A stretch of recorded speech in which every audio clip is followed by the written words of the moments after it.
All right, welcome back. Former President Trump meeting with Joe Biden in the Oval Office today. A lot of it centered around foreign policy. We understand they talked a lot about the Middle East, also about Ukraine.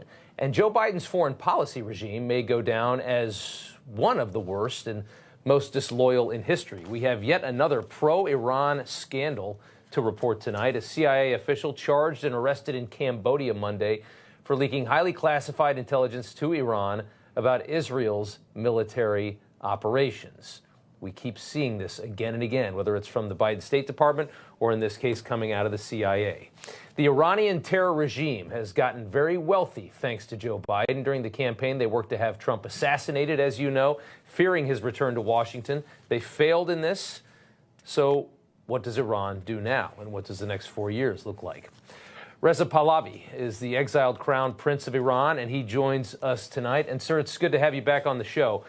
We have Trump returning at a very interesting time. The former president returns to Washington. I wonder how you think he is going to handle Iran over the next 4 years. Before we focus on a second term, I would like to indicate in a general picture what we have witnessed over 4 decades being the attitude and comportment of the regime. And one of the aspects that I think everybody should realize is that every time the regime was under pressure or dealt with from a position of strength, it backed away and adjusted tactically to that reality. Every time, on the other hand, there was some laxing or if you will, less pressure or even appeasement, it got emboldened and strengthened. Yes. By that, I would like to contrast the first term that President Trump had, and in fact, he was the most strong in terms of foreign policy as it came to implementing maximum pressure on the regime. I think a continuation of that maximum pressure is certainly what is called for. Yeah. But I would add another component to it, which is parallel to maximum pressure. There ought to be also a policy of maximum support for the people.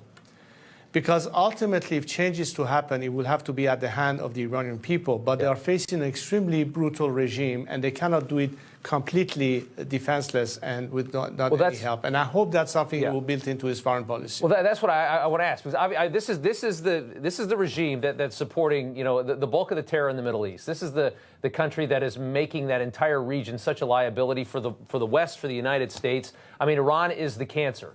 That regime is the cancer. It comes out of that country. My question to you is, if they go maximum pressure, they're gonna strangle them, you know, financially, which is the right thing to do. If it gets to the point where maybe a revolution is in the works inside of Iran in a couple years, is there a way for the United States and Israel to support that? Well, of course, because look, when we saw ultimate changes occur in countries that were faced with extremely repressive or totalitarian regimes, it was as a result of the citizens of those countries getting emboldened and heartened and strengthened in terms of, you know, empowering them to combat the governments that they were facing. I think we saw the example of it in Poland with Lech Walesa. We saw the case of South Africa and Nelson Mandela. And as a result, I think every time people are empowered, they become the alternative beyond the status quo. Because I think one of the problems we have had in 4 decades is that there was a flaw in the overall foreign policy of Western governments dealing with this regime, because it was all based on an expectation of behavior change. Now you're not dealing. And why? Just not to cut you off, but why is that? Why is it that they can't understand? This goes all the way back to, you know, even to Carter. I mean, this goes back 40 years. They think that if they're nice to Iran and they make the regime wealthy, that will get to the people. What amount of the wealth that Iran has received in the last 3.5, 4 years? How much of that has actually gotten to the Iranian people? None of it. In fact, that's the very argument that when you embolden the regime, when you, through appeasement, gave them access to billions of dollars that they shouldn't have had in the first place, they're not going to spend it on the starving people on the streets of Iran. They're going to spend it on their proxies, and it's not surprising that as a result of that strengthening, you have an October 7th type. And why is it that our government can't figure that out? Why is it that I can't imagine that our State Department is that stupid. Look, I think so long as the mindset has been, can we find a way to cut a deal with the regime, we're stuck in the woods. But if we begin to understand that the solution to the problem ultimately is for this regime to be no longer there, then you start thinking of an alternative beyond the status quo. But this paradigm has to occur. Trump's not going to start a war with Iran. I mean, that's not his way. So I guess my question is, I would love to see this cancer removed. You know, I don't want to think that for the next 50 years we're going to be dealing with an Iranian regime that's trying to kill Israel, that's chanting death to America. How does that happen when you have an American president like Trump that doesn't want a new war? Well, nobody wants war. Iranians don't want war. Even Prime Minister Netanyahu, in his last speech to the Iranian people a couple of days ago, said, we don't want war either.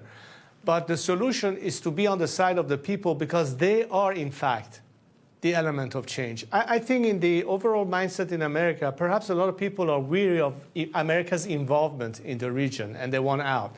Certainly, President Trump seems to have indicated that. But by removing yourselves totally from the picture, you're creating a vacuum that will be filled by China or Russia or whatever proxies that the regime is benefiting from to maintain itself in existence. I'm not suggesting that the solution is direct conflict with Iran. The solution is to make sure that the Iranian people have a better equal playing field so they from internally bring pressure that will force the regime to collapse.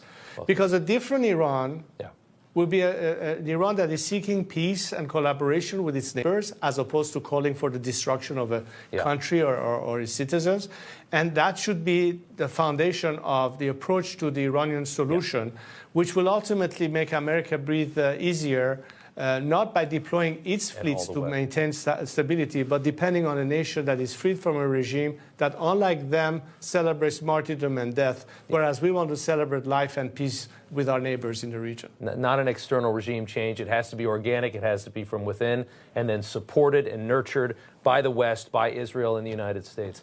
Reza Pahlavi, sir, thank you so much for coming on tonight. It's good to see you. Thank you so much.